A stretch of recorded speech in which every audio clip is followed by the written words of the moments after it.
मैं अपने बॉयफ्रेंड से ब्रेकअप कर चुकी हूँ और अब अपने हस्बैंड के कार में बैठी हूँ। न मैं अपनी फीलिंग्स दिखा सकती हूँ न जोर से रो सकती हूँ। पहले मैं अपने पेरेंट्स से अपने रिलेशनशिप के बारे में नहीं कह पाई और अब अपने हस्बैंड से भी नहीं कह सकती। लगता है पूरी जिंदगी ही रिग्रेट से भरी हुई है। नाम के लिए मैं और लीवाई हस्बैंड एंड वाइफ हैं, लेकिन असल में वो सिर्फ तब घर आता है जब पेरेंट्स का बर्थडे या कोई फंक्शन होता है। आज मेरे फादर का बर्थडे है। जब वो मुझे लेने आया तभी मैंने फोन पर अपने बॉयफ्रेंड से ब्रेकअप किया था, लेकिन उसे देखते ही मुझे अपनी फीलिंग्स दबानी ही पड़ी, क्योंकि अगर आज हमारा रिश्ता ज्यादा खराब देखा तो मेरे पेरेंट्स परेशान हो जाते। इसलिए मैंने खुद ही उससे बात करने की कोशिश की, वो भी बार बार, लेकिन या तो वो इग्नोर करता या बस फॉर्मल से जवाब दे रहा था। आखिर मैंने भी बस चुप रहना ही बेहतर समझा। वैसे भी घर से निकलने से पहले ही मेरा बॉयफ्रेंड कॉल करके ब्रेकअप डिमांड कर चुका था। मेरा मूड पहले से ही खराब था और अब लीवाई का ये रवैया मैं कई बार टूटने वाली थी, रोना चाहती थी, लेकिन फिर भी खुद को रोक लिया। तभी उसका फोन बजता है, उसकी बाहर वाली गर्लफ्रेंड का कॉल। वो बिना सोचे 1 सेकंड में ही कॉल उठाता है और लाइन की दूसरी तरफ से आवाज आती है, हबी मेरा हाथ इंजर्ड है, बहुत खून बह रहा है, क्या आप आ सकते हो? वो कहता है मैं बिजी हूँ, हॉस्पिटल चली जाओ। लेकिन वो लड़की इंसिस्ट करती है, प्लीज अगर आप नहीं आए तो मैं मर जाऊंगी, कल रात मेरी गलती थी। ये सुनकर लीवाई कहता है नीचे वेट करो, मैं आ रहा हूँ। मैं धीरे से कहती हूँ आज मेरे फादर का बर्थडे है, ज्यादा देर मत लगाना। तो रिस्पॉन्स में बोला मैं बस चेक करके आता हूँ। पहले मैं उसके अफेयर्स टॉलरेट करती थी क्योंकि कम से कम वो चीजें छुपी रहती थी, लेकिन अब उसने मेरी इज्जत बचाने की भी जरूरत महसूस नहीं होती। मैं गुस्से में कहती हूँ गाड़ी रोको, मुझे यही उतार दो, मैं खुद टैक्सी ले लूंगी। लेकिन वो तो ऐसे है जैसे उसने सुना ही नहीं। उसने सीधा एक्सेलरेटर दबाया और गाड़ी उस लड़की के घर की तरफ ले गया। जब मैंने उस लड़की का हाथ देखा तो मुझे हंसी आ गई, वो हंसी जो गुस्से से भरपूर थी। मैं बिल्कुल एग्जैजुरेट नहीं कर रही। घर पर नेल कट करते वक्त मुझे उससे ज्यादा गहरी चोट लग जाती है, फिर भी वो मुझे गाड़ी में छोड़कर उसके साथ फार्मेसी चला गया। मैं बस देखती ही रही जब वो इतनी केयर से उसका बैंडेज कर रहा था और फिर मेरे सामने वो दोनों इतने क्लोज बिहेव करने लगे जैसे कि मैं वहाँ हूँ ही नहीं। लीवाई सच में मेरी परवाह बिल्कुल भी नहीं करता। मैंने ठंडे लहजे में उन दोनों से कहा, हो गया क्या? वो लड़की कहती है, सॉरी सिस्टर टैम, आपका टाइम वेस्ट किया। प्रेसिडेंट लीवाई तो मेरे लिए कितना वरिड हो गए थे। जैसे ही सुना मैं इंजर्ड हूँ तुरंत आ गए। वो मुस्कुराकर कहती है, प्लीज उन्हें ब्लेम मत करिएगा, उसे नहीं पता था कि जब कॉल आया था मैंने सब कुछ सुन लिया था। मैं समझ गई, मैंने उसकी कंपनी में इंटर्नशिप की थी। कोलीग्स आपके बारे में काफी बात करते थे, काफी यंग हो तुम, शायद अभी रिसेंटली ग्रेजुएट हुई हो। सच कहूँ तुम्हारी टैक्टिक्स काफी चाइल्डिश हैं। लीवाई की पहली वाली मिस्ट्रेस के सामने तुम बिल्कुल भी खास नहीं हो, लेकिन मैं इतनी बुरी भी नहीं हूँ। एक बात याद रखना, अगर वो सच में तुम्हारी परवाह करता तो आज मुझे यहाँ नहीं लाता। अपनी वाइफ को लेकर अपनी मिस्ट्रेस से मिलने आना, हाँ ये काम सिर्फ लीवाई ही कर सकता है। बाद में गाड़ी में बैठकर मैंने उससे पूछा, वो लड़की ठीक थी ना, काफी यंग है, फिर ब्रेकअप क्यों करना चाहते हो? वो बहुत क्लिंगी है और उसे मेरा पैसा नहीं चाहिए। मैं हल्की सी मुस्कुराई, एक जवान लड़की एक शादीशुदा आदमी के साथ है, अगर उसे पैसा नहीं चाहिए तो उसे सिर्फ प्यार चाहिए। लेकिन लीवाई अमीर है, वो कभी पैसा देने में कंजूसी नहीं करता। घर चाहिए तो घर, गाड़ी चाहिए तो गाड़ी, बस एक चीज है जो वो कभी नहीं देता, वो है प्यार। सिर्फ उन लड़कियों को वो प्यार नहीं दे सकता, बल्कि मुझे भी नहीं देता। तो आज मुझे साथ लाने का मतलब सिर्फ इतना ही था कि तुम मेरी मदद से उसे छोड़ सको। मैं उसकी तरफ देखकर कहती हूँ, वैसे मुझे कब मिलवाओगे उस इंसान से? छुपाने की जरूरत नहीं, मुझे सब पता है। कभी टाइम मिले तो उसे भी साथ ले आना, कभी साथ में चाय पियेंगे। मैं जानती थी तुम्हें कोई प्रॉब्लम नहीं होगी और वैसे भी उसे फर्क नहीं पड़ता कि मेरी लाइफ में कोई और है या नहीं, लेकिन मैं फिर भी उसे बताने की हिम्मत नहीं करती, क्योंकि जिस इंसान को मैं छुपा रही हूँ वो उसका सबसे करीबी दोस्त है। लीवाई और मैं स्कूल यूनिफॉर्म से लेकर शादी तक साथ आए थे। हमारी फैमिलीज बराबर के थे और पीढ़ियों से क्लोज थे। एक वक्त था जब हम परफेक्ट कपल थे, जिसे सब एडमायर करते थे, लेकिन सब कुछ तब बदल गया जब उसकी बाहर वाली औरत मेरे दरवाजे तक आ पहुंची। तब मुझे पता चला कि वो मुझे चीट कर रहा है। उस पल ऐसा लगा जैसे आसमान टूट कर गिर गया हो। मैंने उससे झगड़ा किया, सीन क्रिएट किया और मजबूर किया कि वो उस लड़की से रिश्ता तोड़ दे। उसने तोड़ दिया, उसे शहर से भी भेज दिया, लेकिन सिर्फ कुछ दिन बाद उसने एक नई लड़की ढूंढ ली। मैं फिर लड़ती रही और वो हर बार बस लड़की बदलता रहा। एक के बाद एक 8 साल हो गए हैं हम साथ में रहते हैं। हम एक दूसरे को बहुत अच्छे से जानते थे। मैं कैसे रिएक्ट करूंगी, वो मुझे टच करे तो मैं क्या करूंगी, सब कुछ। फिर एक दिन उसने कहा, ऐसी जिंदगी जिंदगी बहुत बोरिंग है, क्यों ना थोड़ा ओपन होकर जिए। जब तक डाइवोर्स नहीं होता हम एक दूसरे की पर्सनल लाइफ में इंटरफियरेंस नहीं करेंगे। मैंने उसका ये प्रपोजल रिजेक्ट कर दिया। उसने फिर कुछ नहीं कहा, बस एक चीज बदल गई। अब वो अपनी हरकतें मुझसे छुपाता भी नहीं था। मैं घर पर नहीं होती तो वो किसी और को घर ले आता। एक दिन मैंने गुस्से में चिल्लाकर कहा, निकल जाओ, अभी के अभी निकल जाओ। उसने ठंडी नजर से मुझे देखा और बोला, तुम्हारी यही हालत कोई आदमी बर्दाश्त नहीं कर सकता।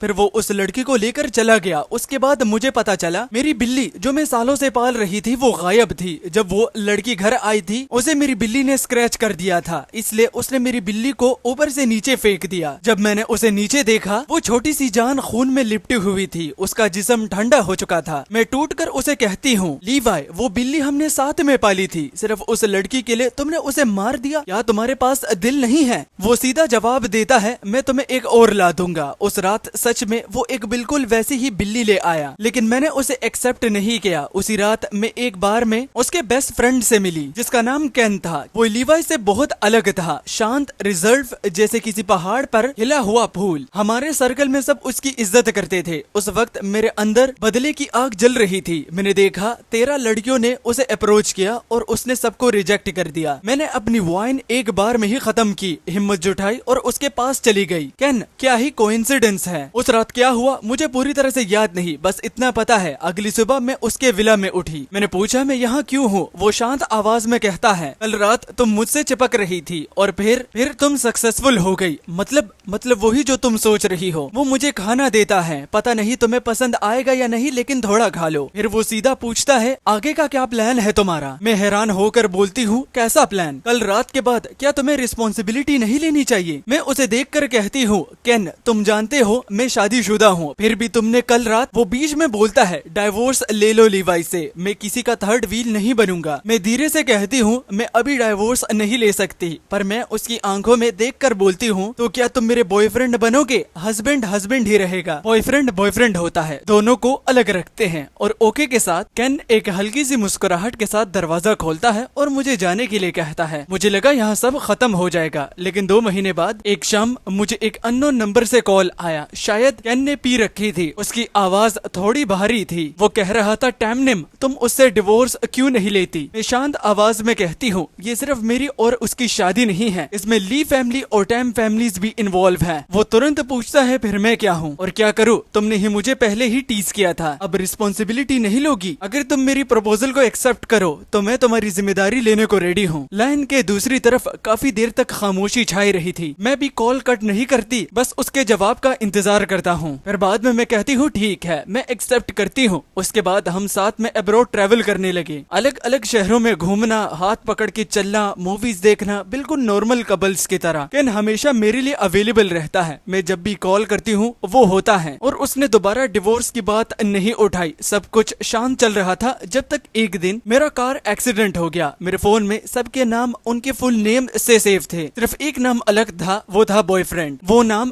केन ने खुद चेंज किया था चुपके। तो एक्सीडेंट के बाद पुलिस ने वही कॉन्टेक्ट देखा और सीधा उसे कॉल किया। हॉस्पिटल को एक फैमिली की सिग्नेचर चाहिए होती है। मैं होश में आई तो मैंने उसे कहा, लीवाई को जल्दी से कॉल करो, मेरे पेरेंट्स बहुत ज्यादा बुजुर्ग हैं, रात के टाइम उनका आना मुश्किल था। लेकिन जब मेरी आंख खुली, सबसे पहले चेहरा जो मैंने देखा मेरी माँ का था। वो परेशान होकर मुझे देख रही थी। कुछ देर बाद जब पापा बाहर चले गए, मैंने पूछा, माँ क्यों आई और लीवाई कहाँ है? केन कहता है कि मैंने उसे कई बार कॉल किया लेकिन उसने उठाया ही नहीं। मजबूरन मुझे तुम्हारी आंट को ही कॉल करना पड़ा। मुझे पहले ही समझ जाना चाहिए था, लीवाई मुझे पसंद नहीं करता, इसलिए मेरा कॉल उठाता ही नहीं। पहले मैं उसके अफेयर्स पर बहुत सीन बनाती थी, इसलिए पिछले कुछ सालों में उसने मेरा कॉल उठाना लगभग बंद ही कर दिया। फिर केन मेरी तरफ देखता है, टैमनिम डिवोर्स ले लो उससे। केन उस लड़कियों जैसा नहीं था जो लीवाई बाहर रखता था। वो हमेशा कंपोज्ड रहता था और मुझे एक अजीब सा सुकून देता था। उसने कभी जबरदस्ती नहीं की। फिर आज अचानक मैं धीरे से पूछती हूँ, आज ये बात क्यों? तब मैंने उसका चेहरा ध्यान से देखा। वो बिल्कुल फीका पड़ चुका था, आंखों के नीचे डार्क सर्कल्स, आंखें लाल। शायद वो पूरी रात मेरे पास ही बैठा था। वो धीरे से बोलता है, मैं और बर्दाश्त नहीं कर सकता। मैं हमेशा चुप कर रहने वाला तीसरा इंसान नहीं बनना चाहता था। मैं तुम्हारे साथ खड़ा होना चाहता हूँ, वो भी खुलकर, इज्जत के साथ और लीगली। मैं ये नहीं चाहता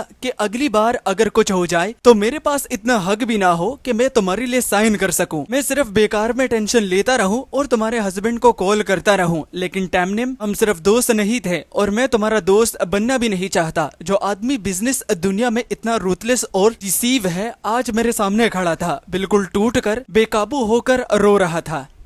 इस बार मैं उसे मना करने के लफ्ज बोल ही नहीं पाई, लेकिन मैं ये भी जानती हूँ कि मेरे और लीवाई के बीच में डिवोर्स लेना इतना आसान नहीं है। अच्छे से सोच लो कि इनकी आवाज अब भी मेरे कानों में गूंज रही थी। या तो तुम उससे डिवोर्स लोगी या मुझसे ब्रेकअप करोगी। जब तक तुम डिसीजन नहीं लेती मैं तुम्हें डिस्टर्ब नहीं करूंगा। उस दिन हॉस्पिटल में केन ने मेरे लिए सब कुछ हैंडल किया, मेरे लिए केयर टेकर अरेंज किया, रोज का खाना, यहाँ तक कि जो बुक्स मैं पढ़ती हूँ वो भी मेरे बेड के पास रख दी। लेकिन उस दिन के बाद वो सच में मेरे सामने दोबारा कभी नहीं आया। कुछ दिन के बाद मैं बर्थडे गिफ्ट्स लेकर लीवाई के साथ अपने घर गई। आज मेरे फादर का बर्थडे था। मेरी माँ जो नॉर्मली किचन में नहीं जाती, आज खुद बिजी थी। वो सिर्फ इसी दिन किचन में आती है। लीवाई मेरे फादर के साथ टी रूम में बैठकर बातें कर रहा था और मैं माँ की हेल्प कर रही थी। डिनर के दौरान अचानक उन्होंने हमारे स्कूल डेज की बात छेड़ दी। तब हम दोनों चुप चुप कर डेट करते थे, हमें सब पता था, बस तुम दोनों ही मानने को रेडी नहीं थे। मैं वो वक्त याद करके बस हल्की सी सांस ले पाई। जिंदगी कितनी अजीब लगने लगी थी। स्कूल में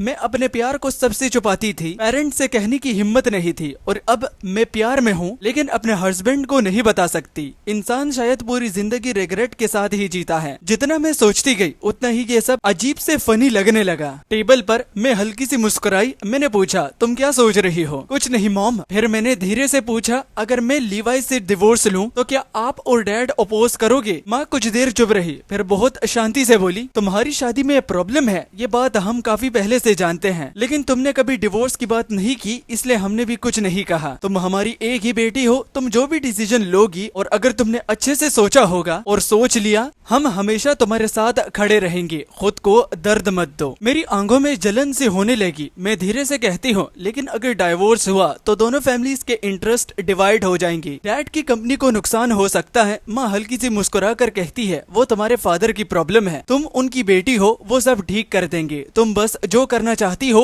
वो करो। उनकी बातों के बाद भी मैं डिसीजन नहीं ले पाई। शाम को मैं और लीवाई घर से निकले। गाड़ी बस रोड पर आई ही थी और टर्न लेने वाली थी, तभी अचानक कोई सामने आ गया। अच्छा हुआ लीवाई ने वक्त पर ब्रेक लगा दी। मैं अभी तक संभाल भी नहीं पाई थी। जब मैंने उबर देखा तो वो वही लड़की थी, मतलब कि आज वाली। वो रोती हुई चिल्लाई, या तुम डिवोर्स दो या फिर मुझसे ब्रेकअप करो। लीवाई एक कोल्ड आवाज में कहता है, तुम मुझे थ्रेटन कर रही हो? वो लड़की कहती है कि मैं नहीं कर रही। उसकी आंखें रो रो कर लाल हो चुकी थी। उसे देखकर अचानक मुझे केन की याद आ गई। उसने भी मुझे वही कहा था, डाइवोर्स या ब्रेकअप। लेकिन लीवाई मेरी तरह नहीं था। वो हमेशा डिसीजन तुरंत लेता है। कहता है ब्रेकअप करना है, ठीक है, मेरे असिस्टेंट तुम्हारे अकाउंट में पैसे ट्रांसफर कर देगा। और ये सुनते ही वो लड़की घबरा गई। वो कहती है, नहीं, मैं ब्रेकअप नहीं करना चाहती थी, मैं आपसे सच में प्यार करती हूँ, मुझे आपके पैसे नहीं चाहिए, सिर्फ आप चाहिए। मगर लीवाई ठंडी मुस्कान के साथ बोलता है, अगर मेरे पास पैसा ना हो तो क्या तुम फिर भी मेरे साथ होती? तुमने अपने एक्स को इसलिए छोड़ा था क्योंकि वो गरीब था।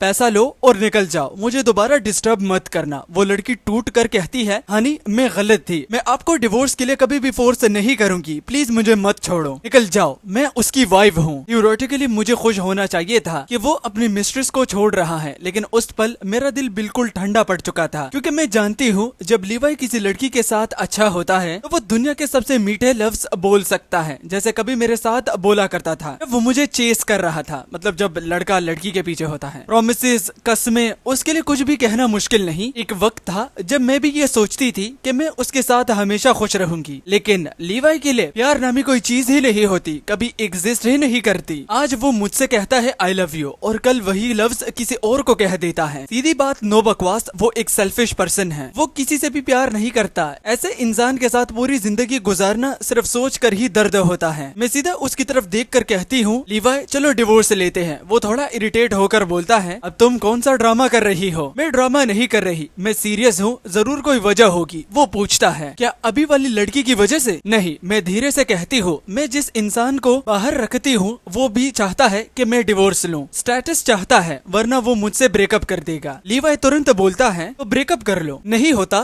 तो मैं तुम्हारे लिए कोई और ढूंढ देता हूँ। मैं उसकी आंखों में देख कर कहती हूँ, मैं तुम्हारी तरह बिल्कुल भी नहीं हूँ, मैं उसे बहुत पसंद करती हूँ, मैं उसे खोना नहीं चाहती, इसलिए चलो डिवोर्स लेते हैं। वो थोड़ा हंस कर कहता है, टैम अब इतनी भी चाइल्डिश मत बनो, बाहर थोड़ा बहुत खेलना तक ठीक है। वो सिगरेट जलाता है। मुझे हमेशा से सिगरेट्स की स्मेल से बहुत ज्यादा नफरत थी और वो इस बात को जानता है, लेकिन फिर भी उसे कोई फर्क नहीं पड़ा। वो आगे बोलता है, तुम्हें पता है हमारा डिवोर्स का इम्पैक्ट क्या होगा? फैमिली ली और फैमिली टैम दोनों ही अलग हो जाएंगे। कम से कम तो ट्रिलियंस का लॉस तो होगा ही होगा। सिर्फ एक आदमी के लिए इतना बड़ा रिस्क, उसे कुछ पैसे देकर खत्म कर दो। अगर तुम्हें हैंडल करना नहीं आता, मैं हेल्प कर देता हूँ। मैं सीधा जवाब देती हूँ, जरूरत नहीं है, वो पैसे के लिए नहीं है और मैं उसे छोड़ नहीं सकती। वो थोड़ा सीरियस हो जाता है तो मैं उससे फीलिंग्स हो गई है। मैं धीरे से हाँ में जवाब देती हूँ। एसेट्स का डिवीजन कॉम्प्लिकेटेड है, लेकिन कभी ना कभी तो करना पड़ेगा। अगर तुम बिजी हो तो मैं लॉयर से कांटेक्ट कर लेती हूँ। ये पेपर्स है, देख लेना, बाद में बता देना। वो थोड़ा रुक कर पूछता है, कौन है वो आदमी? मैं सीधा कह देती हूँ, तुमसे कोई मतलब नहीं। शुरू में तुमने ही कहा था हम अपनी अपनी लाइफ जिएंगे, एक दूसरे के मैटर में इंटरफियर नहीं करेंगे। टैक्सी लेकर चली जाऊंगी, जब डॉक्यूमेंट्स रेडी हो जाए मुझे कांटेक्ट कर लेना। मैं गाड़ी से उतर ही रही थी, तभी कोई मेरी तरफ भागता हुआ आता है। वो केन था और बेचैनी से पूछता है, वो मैसेज सच था? मैं धीरे से रिस्पॉन्स में कहती हूँ हाँ। इतने में ही लीवाई गुस्से में हमारे सामने आ जाता है। मतलब जो तुम बाहर छुपा रही हो वो मेरा बेस्ट फ्रेंड है। मैं ठंडी आवाज में कहता हूँ, कौन है? उससे क्या ही फर्क पड़ता है, चलो। लीवाई रास्ते में खड़ा हो जाता है, फर्क पड़ता है। केन आगे बढ़कर कहता है, मैं तुम्हारी बेस्ट फ्रेंड के पीछे नहीं गया। लीवाई गुस्से से बोलता है, तो फिर क्यों? तो अब केन की आवाज ठंडी हो जाती है, तुम्हारे पास कोई इंटेग्रिटी नहीं है। तुम्हारे बेस्ट फ्रेंड ने तुम्हें इसलिए अवॉइड किया क्योंकि तुम उसे पसंद नहीं थे। अब साइड हो जाओ, मैं तुम्हें अपना बेस्ट फ्रेंड मानता था। अब लीवान चिल्लाता है, और तुम चुपके से मेरी वाइफ के साथ? तो रिस्पॉन्स में केन कहता है, अगर वो तुम्हारी वाइफ नहीं होती तो क्या तुम सोचते हो मैं तुम्हारे पास आता या तुम्हें कॉन्टेक्ट्स देता? सिर्फ टैम निम की वजह से मैं तुम्हारे साथ था, वरना मैं कभी तुम्हें अपना भाई नहीं मानता। ये सुनकर न सिर्फ लीवाई, मैं भी शॉक हो जाती हूँ। ये प्रोटेक्शन इतनी अचानक, इतनी इंटेंस। मैं धीरे से पूछती हूँ, तुमने जो अभी कहा उसका मतलब क्या है? वो सीधा कहता है, वही जो तुमने सुना। मैं हैरान होकर कहती हूँ, मतलब हम पहले से एक दूसरे को जानते थे? वो हल्का सा सिर हिलाता है। मिडिल स्कूल 3 साल पहले, हाई स्कूल में मैं एफिलिएटेड स्कूल में था। मैं अपनी यादों को जोर देती हूँ, लेकिन मेरी स्कूल की यादों में केन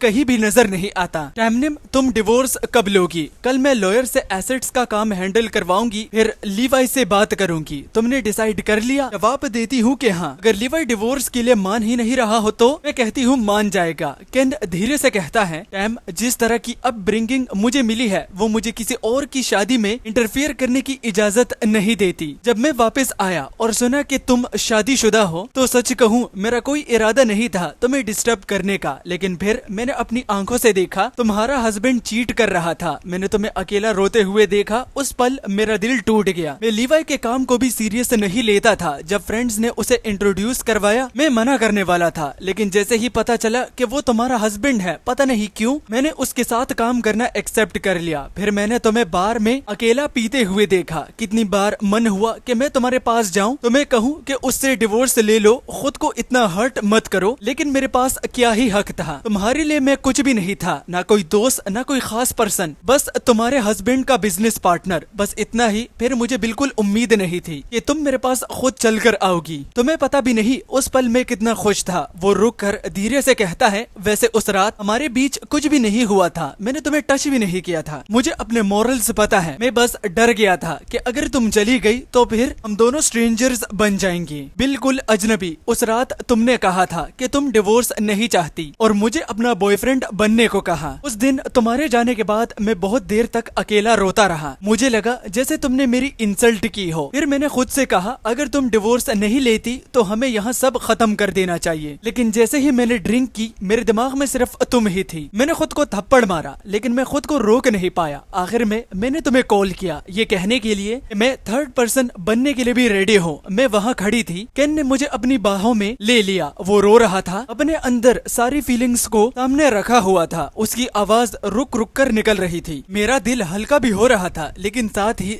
दर्द की लहरों से भी भर रहा था। वो धीरे से कहता है, टैमनिम, मैंने अपनी मोरालिटी छोड़ दी, मैंने अपनी सेल्फ रिस्पेक्ट खो दी, मेरे पास अब कुछ भी नहीं बचा, सिर्फ तुम हो। वो फिर से रो पड़ता है, टैमनिम, अगर ये झूठ है तो मुझसे झूठ मत बोलो, मुझे हर्ट मत करो और सच बोल दो। अगर सच तो यही था कि मैं सीरियस हूँ। अगले कुछ दिनों तक लीवाई खुद मुझसे मिलने मिलने आया कई बार और मैं उसका रीजन जानती थी, इसलिए मैं सब बार मना कर दिया। जब तक लॉयर ने डॉक्यूमेंट्स रेडी नहीं कर दिए फिर मैं खुद उन फाइल्स के साथ उसकी कंपनी पहुंचूंगी। तुम कौन हो? बाहर बड़ा बड़ा लिखा है जनरल मैनेजर ऑफिस। ये कोई बाजार है क्या जहाँ कोई भी आ जाएगा? मुझे तब पता चला ये उसकी नई जूनियर असिस्टेंट है। तभी वो इतनी जल्दी उस लड़की को छोड़ रहा था, लगता है नया इंटरेस्ट मिल गया है। दूसरी लड़की तुरंत बोलती है, सॉरी मैडम ये न्यू है, कुछ नहीं जानती। लेकिन आप इसे सीधा प्रेसिडेंट ली के ऑफिस में कैसे जाने दिया? वो हंसी के साथ कहती है, डर किस बात का? सबको पता है प्रेसिडेंट ली और उसकी वाइफ के बीच सब खत्म हो चुका है। क्या वो इसकी वजह से मुझे ब्लेम करेगा? मैं हल्का सा मुस्कुराती हूँ, वैसे भी मैं डिवोर्स लेने वाली हूँ, तो अब इस सब पर रिएक्ट करने का कोई मतलब नहीं था। मैं अंदर जाकर कहती हूँ, मैं तुम्हें कई बार मिलने आई लेकिन तुमने हमेशा कहा बिजी हो, आज टाइम कैसे मिल गया? उसकी आवाज अजीब तरह से सॉफ्ट थी, जैसे हम एक नॉर्मल मैरिड कपल हो। मैं सीधा उन फाइल्स के साथ उसके सामने रख देती हूँ और बोलती हूँ इस पर साइन करो। तभी असिस्टेंट कॉफी लेकर आती है। प्रेसिडेंट ली, ये कॉफी आपको पसंद थी ना? ट्राई करके देखिए सेम टेस्ट है या नहीं, मैंने स्पेशली आपके लिए बनाई है। लीवाई ठंडा बोलता है, जरूरत नहीं। मैं सीधा कहती हूँ मुझे बस कुछ बात करनी है, फिर मैं चली जाऊंगी। फिर मैं उस असिस्टेंट की तरफ देखकर कहती हूँ, प्लीज थोड़ी देर के लिए बाहर जाओ, मुझे प्रेसिडेंट ली से बात करनी है। ये न्यू असिस्टेंट यंग थी, प्रिटी भी थी, लेकिन उसमें फोरसाइट बिल्कुल भी नहीं था। जनरल मैनेजर की असिस्टेंट होने के लिए सिर्फ सुंदर होना काफी नहीं होता, हमारे पास सोच समझ भी होनी चाहिए। उसे समझ ही नहीं आ रहा था कि वो लड़की किस चीज पर इतना रिप्लाई कर रही है। मैंने तुम्हें बाहर जाने को कहा था, सुना नहीं? लिवाई थोड़ा कैजुअली बोलता है, वो ऐसी यूजुअली नहीं होती, उसमें एबिलिटी है इसलिए मैंने उसे अपने पास रखा है। पता नहीं आज क्या हो गया है उसे। मैं ठंडी आवाज में कहती हूँ, शायद मुझे अपनी इमेजिनरी लव राइवल समझ रही है। अगर तुम्हें पसंद नहीं तो मैं HR से उसे हैंडल करवा देता हूँ। जरूरत नहीं, अब मुझे पसंद आए या ना आए कोई फर्क नहीं पड़ता, वैसे भी हम डिवोर्स लेने वाले हैं। मैं सीधा वो पेपर्स उसके सामने फेंक देती हूँ। एसेट्स डिवीजन के डॉक्यूमेंट्स, अगर कुछ पसंद ना हो तो बता देना। शादी के बाद जो प्रॉपर्टीज तुमने ली थी वो सब मैंने तुम्हारे नाम छोड़ दी है। जो छोटी विलास तुम्हारे पेरेंट्स ने मुझे दी थी उनका ट्रांसफर भी मैंने वापस तुम्हारे नाम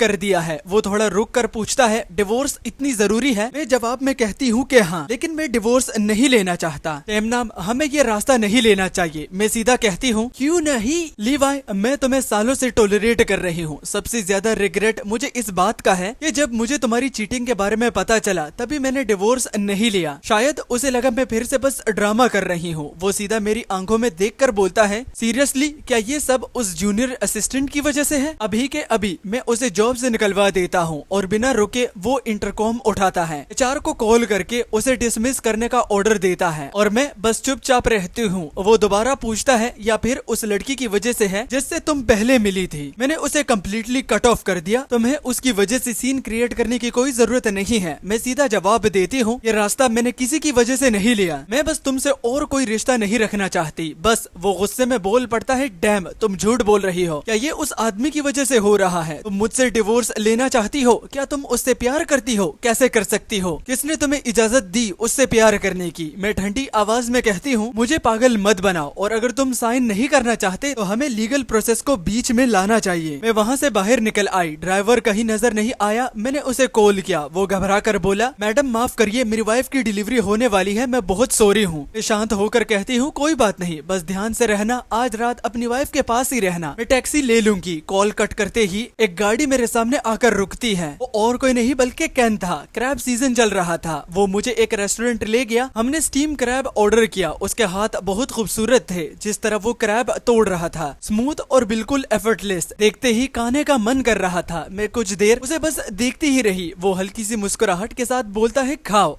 थैंक्स, एक्चुअली मैं खुद भी खा सकती हूँ, लेकिन उसकी नजर मुझ पर थी। मुझे थोड़ा ऑकवर्ड फील होने लगा तो मैंने बात चेंज कर दी। तुमने कहा था तुम एफिलिएटेड हाई स्कूल में थे, फिर मुझे तुम्हारी कोई याद क्यों नहीं? सिर्फ मुझे ही नहीं, मैंने अपने पूरे क्लासमेट से भी पूछा, किसी को भी तुम याद नहीं हो। वो कॉमली बोलता है, मैं सिर्फ 10th तक ही वहाँ था, उसके बाद फैमिली ने मुझे अब्रॉड भेज दिया, इसलिए हम एक दूसरे को प्रॉपरली जान नहीं पाए। अब समझ आया कि तुम मुझे याद क्यों नहीं हो। डिनर के बाद वो मुझे घर छोड़ने आया। मैं धीरे से पूछती हूँ, अंदर आना चाहोगे? वो हल्का सा हंस के कहता है, तुम्हें पता है ये लफ्ज ग्रोन मैन और ग्रोन वुमेन के लिए क्या मतलब रखते हैं। डिवोर्स होने दो, फिर मुझे खुद बुला लेना, अभी के लिए रहने दो। अभी एक आवाज आती है, टैम तुम दोनों साथ क्या कर रहे हो? मैं पलट कर देखती हूँ तो वो लीवाई था। वो कभी मेरे घर नहीं आया, पता नहीं आज अचानक क्यों आ गया। वो गुस्से में कहता है, तुम्हें पता है आज कौन सा दिन है? आज हमारी वेडिंग एनिवर्सरी है। मैंने पूरा दिन तुम्हारे दरवाजे पर वेट करता रहा और तुम किसी और आदमी के साथ घूम रही थी। हमारे शादी को सालों हो चुके हैं। उसने कभी एनिवर्सरी की परवाह नहीं की थी, लेकिन आज वो इतना गुस्सा था जैसे सब कुछ मैटर करता हो। उसे देखकर मुझे अचानक रियलाइज हुआ, जब मैं पहले उसके लिए सीन क्रिएट करती थी या मैं भी इतनी बुरी लगती थी, लेकिन अब मुझे कोई फर्क नहीं पड़ता। मैं शांत आवाज में कहती हूँ, हो गया? अगर हो गया हो तो प्लीज यहाँ से चले जाओ। वो गुस्से में कहता है, सब कुछ क्लियरली एक्सप्लेन करो मुझे। प्रेसिडेंटली अगर बात करनी है तो बात करो, हाथ लगाने की जरूरत नहीं है। ये मेरी वाइफ है, तुम्हें इंटरफियर करने का कोई हक नहीं। इनकी आंखें ठंडी हो जाती हैं। इट्स ओके, वो ज्यादा देर तक तुम्हारी वाइफ नहीं रहेगी। तुम्हारी हिम्मत कैसे हुई? लीवाई गुस्से में आगे बढ़ने ही वाला था, अभी मैं बीच में आ जाती हूँ। लीवाई, अगर आज रात पुलिस स्टेशन में नहीं सोना चाहते तो अभी यहाँ से चले जाओ। हमारी फैमिली जनरेशन से क्लोज है, सीन बनाना किसी के लिए भी अच्छा नहीं होगा। आखिर में मैं सिक्योरिटी को बुला लिया और लीवाई को बाहर निकाल दिया। जो ही मैं पलटी और केन को देखा, वो चुप था, उसका चेहरा नीचे झुका हुआ जैसे कोई पपी हर्ट हो गया हो। लेकिन थोड़ी देर पहले जो काम और कॉन्फिडेंट था वो सब गायब हो चुका था। मैं धीरे से पूछती हूँ, अब क्या हुआ? थोड़ी देर पहले उसने कहा था मैं उसकी वाइफ हूँ। वो एक लाइन मुझे पूरी तरह हरा गई। मैं कब उसकी तरह बोल पाऊंगा जो बिना डरे किसी को भी बोल सकता है ये मेरी वाइफ है। लीवाई डिवोर्स पेपर साइन करने से मना कर देता है, इसलिए मैं वीकेंड पर उसके पेरेंट्स के पास गई। मैंने कामली कहती हूँ, अंकल और आंटी, आपको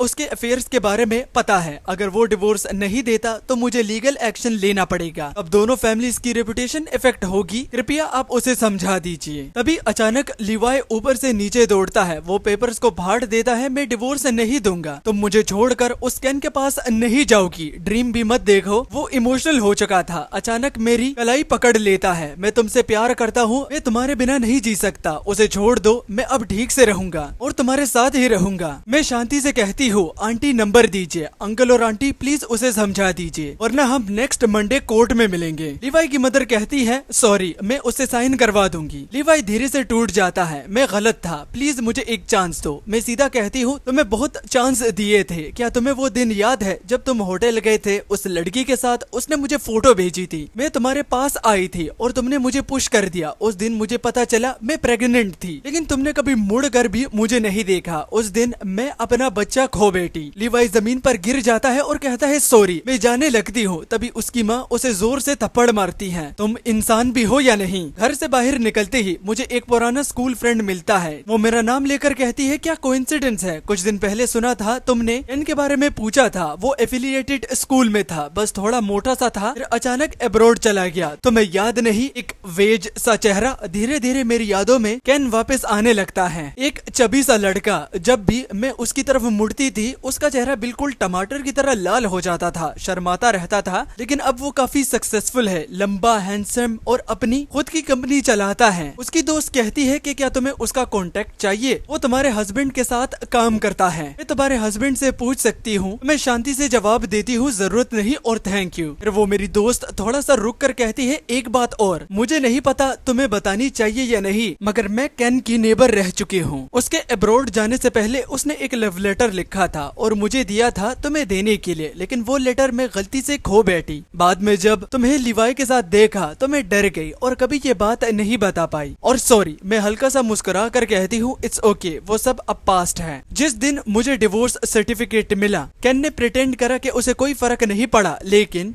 उसके लिप्स पूरे दिन हल्का सा स्माइल करते रहे, जो कि रुकने का नाम ही नहीं ले रहे थे। वो सर्टिफिकेट अपनी जैकेट में रख लेता है। मैं उसे वापस लेने की कोशिश करता हूँ, लेकिन वो मुझे अपनी तरफ खींच लेता है। उसकी आवाज सॉफ्ट थी, इतना अच्छा? मैं पूछती हूँ, क्या अच्छा? वो मुस्कुराता है, आज का दिन, वक्त भी और तुम भी। मैं उसकी बाहों में थी और पहली बार मुझे लग रहा था मैं फाइनली किसी की हूँ। और यहाँ पर कहानी खत्म होती है एक हैप्पी एंडिंग के साथ। थैंक यू सबको जो इस सफर में मेरे साथ हैं। अगली बार मैं आपके लिए और नई स्टोरीज लेकर आऊंगा जिस जानरा की आपको पसंद हो। कमेंट जरूर भर देना। तब तक के लिए अलविदा, टाटा, बाय बाय, सयोनारा, शुभकामनाएं और बाय।